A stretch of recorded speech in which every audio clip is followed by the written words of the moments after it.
What's up everybody, Kevin here, and I am back with another Domination Station tutorial. It is actually opening day of the MLB season 2018, and I just wanted to do another quick run through of how to use a Domination Station for baseball. I hear a lot of questions about how to set up the Domination Station optimizer for cash games, how do we do tournaments, and yeah, those are good questions. So let's go through it a little bit. I'm going to start with cash games because cash games are generally fairly simple. There's not a whole lot of stacking we're going to do, not a whole lot of options to do. All we got to do is make a couple of decisions. So here's how it goes. Let's start with Fanduel real quick, and I'll just give a quick run through. Obviously, we already know how to use the Domination Station, the general features. These are the games, these are the totals. You have your spreads, your totals, your team totals for each team. Really good stuff. So we want to target, obviously, teams that are going to score a lot of runs like Houston. Which Houston, if you run the Domination Station, is going to show up a lot because they're probably facing one of the worst pitchers. But just a couple other quick run through on some of these features. You can sort all of the players by position. Pitcher using this, so you can just see certain positions. You can sort your players by salary range. You can remove players by salary range. People ask a lot, should I remove certain players under a certain projection? No. That is a function of NBA. We don't do that in MLB. Although, if you wanted to remove the zeros and just kind of get up there for, at least you have to have some level of minimum projection just to kind of exclude some players and kind of pull a few out of there. That's fine. But you don't really need to do that. Salary cap, don't touch it. Number of lineups. All right, so we are doing a cash lineup. In cash lineups, you don't really need to use uniques. We're just trying to find one lineup that's good. The first thing I like to do, actually, is make a decision on a pitcher. And so I generally, if you allow the tool to pick a pitcher for you, more often than not, it's either going to pick the best value pitcher, or like today, for example, it pitched Chris Sale because he was the highest points, even though he's expensive. So, if I just hit it right now, it's probably going to use Chris Sale. Let's take a look. There he is. Boom. That's your very simple and basic hit the button and produce a lineup method. All right, I like to take it a little more advanced than that, but this is a way to go. Now, my preference is to use our DFS Army coaches and write-ups and your own knowledge and this and that to actually pick a couple of spots to lock in. So let's say I'm looking at the pitching spot, and let's sort again by salary, and I know I want to use Sale. Okay, cool. And I also know that let's say I want to use Stanton because he's making his debut with the Yankees. Good times. I'm going to lock him in. Basically, choose a couple of players that you think are cash plays and great spots for the slate. Use your research for that, and then hit the button. I constantly get questions about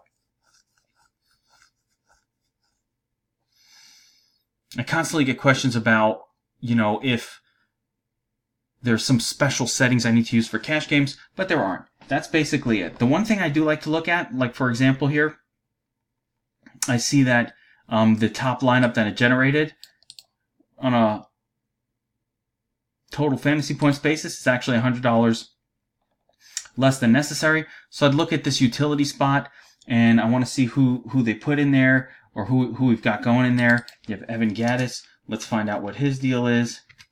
And I'm going to show you a little something of how I like to work the Domination Station on occasion. So let's say I'm looking at this last spot, and I've got Gattis, and he's a catcher batting 7th, and he's 2,500. Well, one of my things personally is I like players that are batting higher up in the lineup than 7th. That's just me. I'm silly like that. So what I do is I'll take a look at the entire player pool, knowing that I have between 25 to 2,600. I'm going to take a look at the entire player pool here and see if I can't find someone that maybe I like better, at the very least similar. And because he's in my utility spot, I can kind of just go down to 25, 2,600. I can look at the projections and maybe pick out another player. Like, for example, let's see, I can get Logan Morrison batting 5th with a similar projection, close enough. I might go there. Might take a look at Lucas Tuna. He's already in my lineup, but he's got a great projection here. And I might go up because I have up till 2,600. I might look at someone like, well, Morrison would probably be the other bet, and then I maybe look at Morrison's logs, and if he's facing a righty, I'm looking for lefty-righty matchups and all that good stuff. So basically, let the tool do most of the work for cash games. And then more important than anything is this type of lineup, because it's not stacked, is not designed to really crush tournaments. So I really, outside of like a one maybe entry into a big contest just in case, I really wouldn't use this type of a lineup for a tournament. It's probably not going to win it. I would stick to very small contests like a 25-man tournament or a 75-person or a 150-person, those kind of sizes. If we're going to enter GPPs and try to win big ones, we have to use the stacking feature. So just to back it up, this is your basic method for setting up a cash game. Make a couple decisions, lock in a couple players, see what it does. Take a look. I don't like this guy. I don't like that guy. Remove him. Put in somebody else. Make a few changes. Use the notes. Lock in a couple of players that you think are in good spots. Pick your pitcher. Usually in cash games in particular, I like to pick my pitcher. I like to be really certain about the pitching spot because that's really where you need to nail it. And just run it. And then you put these in head-to-head contests mostly. Again, I'm a big fan of head-to-heads. I always will be. And especially at the start of the season when all of the fish are biting. There's a lot of that going on. So you always play head-to-heads, especially early in the season. All right, tournaments, a little more involved. So let's kind of take a look at a little bit of the stacking functions that you have in the Domination Station, because that's really where tournaments come into play. So number one, and actually one of the things, I'm going to go back to cash games for a minute. One of the things that I sometimes consider is removing players batting 7th, 8th, and 9th. And you might think, well, sometimes hitters 7th, 8th, and 9th are in good spots or this and that, and they have good games. Yes, they do.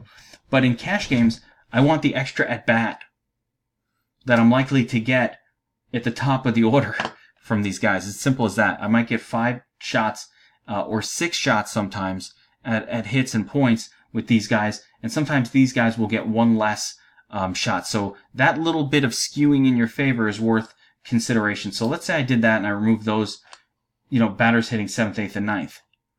It changes it up a little bit. Oh, there's more. There's my man Logan Morrison showing up. How do you like that? So it changes things around a little bit, but keeps it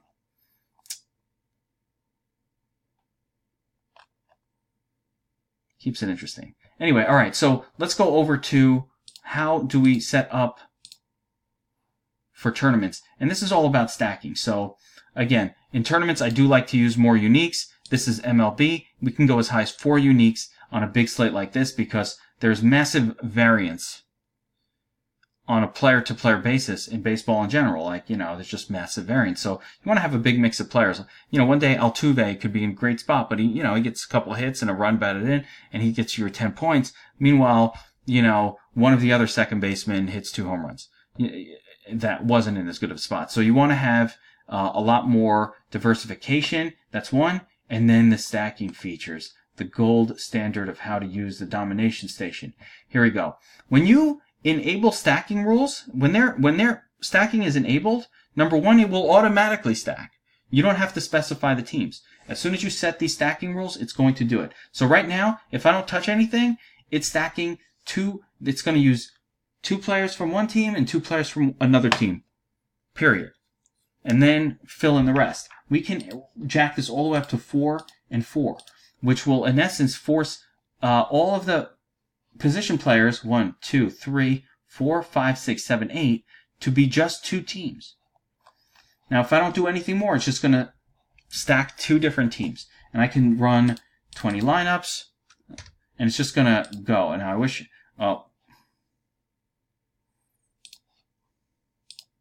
anytime you see not enough players, going to hit. Reset settings. Okay.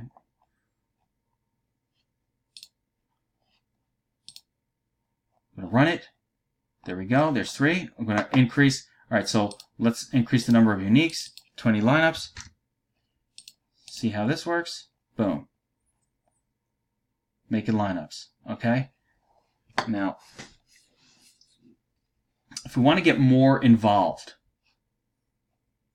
than where we are, look, it loves, we're loving Chris Sale today. George Springer.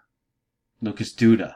Giancarlo Stanton. I might have him still locked. Did I leave Stanton locked? Maybe. Let me see. Oh, no. No. But loving Stanton. So, actually, we're late in the game. This slate has happened already. And if you actually played it, you would know that Springer went nuts, 2 home runs. Or no, Stanton, 2 home runs. Springer, home run. Duda, home run. Like, these guys all crushed. This was actually a really good slate for the Domination station today. But here's where it gets even more intense. And I have a few minutes to go over this. Now, if we want to force it to stack particular teams, we can do that using these settings here. So it seems a little confusing, but it's really not all that confusing. Let's say I want to ensure that of all the lineups I produce, 25% of them use Arizona stacks, hitter stacks, for at least, on one side. I'm going to hit 25. I'm going to, do another team. 25. Do another team. 25, right? Do another team. 40. Okay? Now, here's the deal. The total percentage of teams, there are 2 teams, so 100% of one side and 100% of the other side is 200%. So if you try to use more than 200% in these totals, so this is 25, 50, 75. Let's do another 25, make it even. 100. Then we got 140. Then we're going to try to do 60. That's too much. We don't even want to go all the way to 200% because it's too strong of a number. So let's call it 50, and let's see if it actually works where we can run this stack being so specific. Again, sometimes it's difficult, but here we go. It's running. So just now we created it. Unfortunately, you can't really see it. I'm gonna add in team names underneath here so you can actually see who's on what team. It's difficult to look at it and tell, but what we should be seeing are every single lineup having 4 players from one team, 4 players from another team, 4-person stacks, and it should be focused on these particular teams. And what it's going to do is mix and match these stacks for however many lineups you want to make. Now, the reason we do this is the way you win a tournament is you stack the lineup that ends up putting up 10 points that day. It's as simple as that. Every single slate of games, there is a team or 2 teams or 3 teams that put up, between 8 to 14 points. Runs. I was calling it points. Runs. And we want to catch those teams. And their offense, when a team is putting up 14 runs, almost all of the offense is benefiting from it. So we want to take advantage of that reality, of the interconnectivity of players in MLB, to where if an offense is going bananas, the whole offense goes bananas. And therefore, if we have stacked them, well, we nailed half of our lineup most of the time. Now, it doesn't always work, but that's why we do a bunch of different lineups and have a bunch of uniques. Because what ends up happening is it mixes and matches those offenses and those offensive players, and it continues to use our projections, so ideally setting you up with the best possible players from each offense, and it's going to mix and match them up. You'll see some, if this is my stacking rule, we'll see some, Arizona, Kansas stacks. We'll see some San Diego, LA, Angel stacks, so some Oakland, Arizona. It's going to mix them all up. So if we're right about a couple of these, there's a really good chance that they're going to end up stacked together a number of times over the course of 100, and that is how you win tournaments. You find the team that's going to put up 13 points today, and you stack them.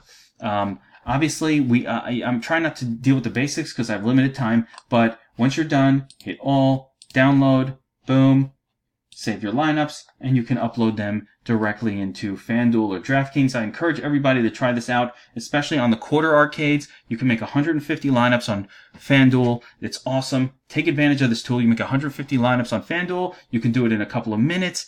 Quarter arcade, it's $37 to enter 150. So no more excuses. No more saying only big bankrolls can multi-enter. You can do it too. You can test it. You can run it. You can learn it. It's awesome. Get in there. Crush some MLB. So excited for the season. Good luck, everyone.